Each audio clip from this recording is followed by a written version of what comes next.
Hi, I'm Dave Cunningham from Sedicii.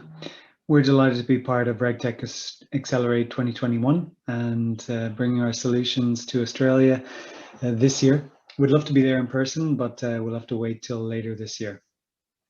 So Sedicii delivers certainty, in particular in the area of identity and security solutions to prevent financial crime and enable commerce. Our team is really experienced. We're lucky to have worked in this field for a number of years, about 20 of us at the moment, and we are bringing together real experts in the area of identity and cryptography to bring privacy-preserving technology to bear in financial services. So we're backed by the Irish government and In-Q-Tel, the investment arm of the CIA, as well as other investors, and really looking forward to expanding in Australia. Our focus is twofold.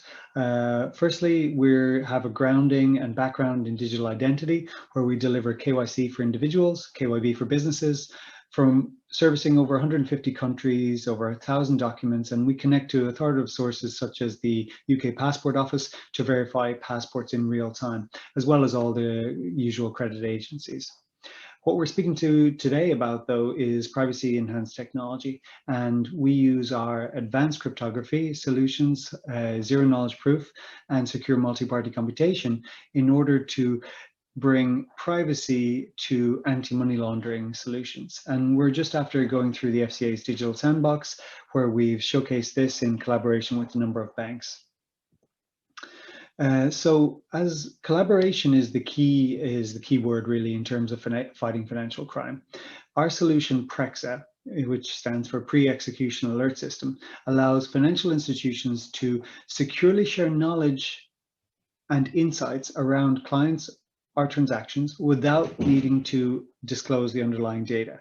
So there's no pooling of information, there's no sharing of actual real data in any way, shape, or form, but just using our zero knowledge proof and secure multi-party computation, we develop a risk score on site at each various institution. And according to that risk score, a bank or a network of bank can take actions. But the key thing is that privacy and confidentiality are fully preserved. So whether you're navigating GDPR, the data right in Australia, or the Californian privacy regulation, this is a global solution that ensures that no data actually moves. So there's no PII moving, and this ensures that there's no leakage and there's no risk to exposing confidential information. As I said, we're just gone through the FCA's digital sandbox, where we were developing solutions to prevent frauds and scams, particularly with this heightened digital activity in response to COVID-19.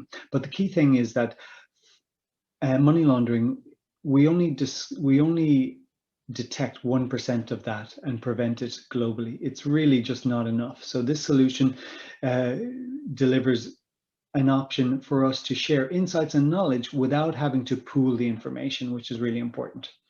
So in the FCA, through our work, we know, and our hypothesis was validated, that banks can identify suspicious transactions and assign a risk rating. But the key thing is, if they're not collaborating and communicating with other banks, there's no way to confirm that risk without filing a suspicious activity report or getting on the phone with a couple of MLROs, chatting together and asking questions without divulging personal information. But in the end, this leads to a lot of false positives, a lot of false negatives too, and financial crime isn't really prevented. So we worked with a Gates-backed transaction monitoring system called Lextago in the FCA sandbox, where they were able to analyze millions of transactions. They created a risk score, and they passed on the transactions where banks should communicate in order to confirm the risk relating to those transactions. So we built a framework for them so that the banks could query these transactions without having to send the information to each other and develop a risk score. So we looked at payments instruction data, all the regular attributes there, which is kind of an enhanced version of confirmation of payee, which we've just brought in the UK. So it looks at the sender and receiver data and compares those. The second aspect was the suitability of the account holder. So was there a SAR file on them in the past? Are the volume of transactions higher? And has there a hold been placed on that account? So comparing these notes from both sides of the transaction, we generate a risk score, and both banks are informed, and then they take action whereby if they've confirmed a suspicious transaction, they're free to share information in the clear after that. But this addresses the whole concept of data minimization, enhanced sharing using privacy preserving technologies, and really stops a lot of these false positives and false negatives and the time consuming filing of SARs. So our demo, you can have a look at the link, which will be in the notes to this talk, but you can have a look and explore yourself. But let me just walk you through it at the moment. So here's what we built for Lextego.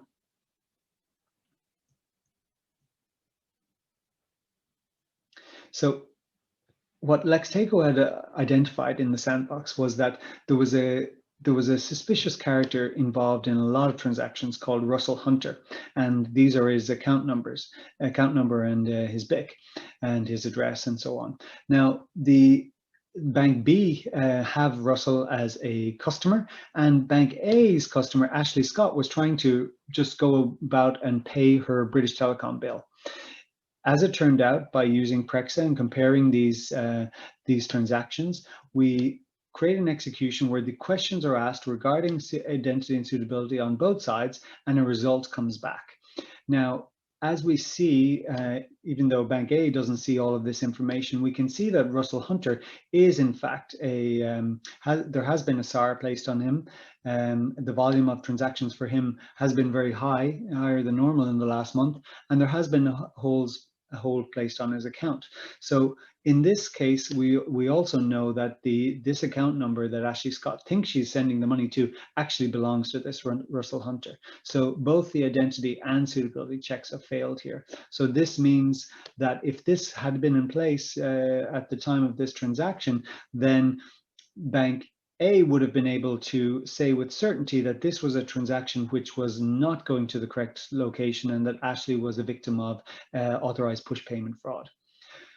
Taking on that knowledge there, that Russell Hunter is in fact involved in fraudulent activities, Bank B would then be able to query other transactions which its customers have been involved in. So in this case, there was Brenda Kaur who seemed to be involved in sending a lot of money to this bank account, which we know is Russell Hunter. Now, Brenda was aware that this was Russell Hunter she was sending the money to. Brenda had a SAR filed on her in the last year, and her transactions were higher than normal, but no action had really been taken to place a hold on the account by Bank A.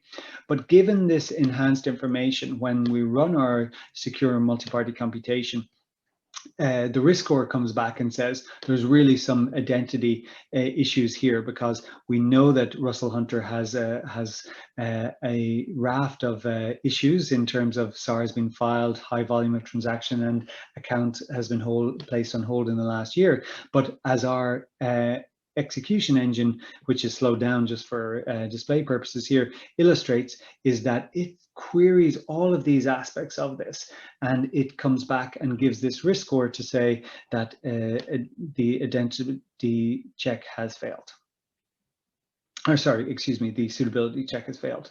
So this gives both banks greater insight around what's happening on either side of a transaction, which is really important. So I think for us at Sedicii, we're really excited to bring this solution to Australia. We've got a lot going on globally with this. We've been in the FCA sandbox. We've got this partnership with the Gates-backed open source transaction monitoring system.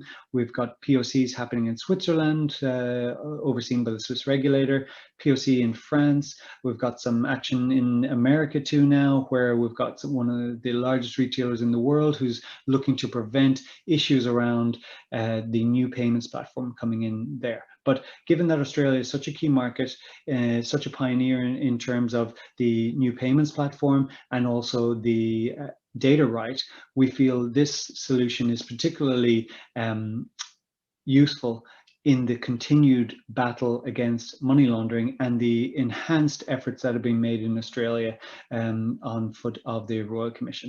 So we would look forward to engaging with you. Please reach out, contact me, david.cunningham@sedicii.com, and let's connect at this event and see what we can do. Thank you.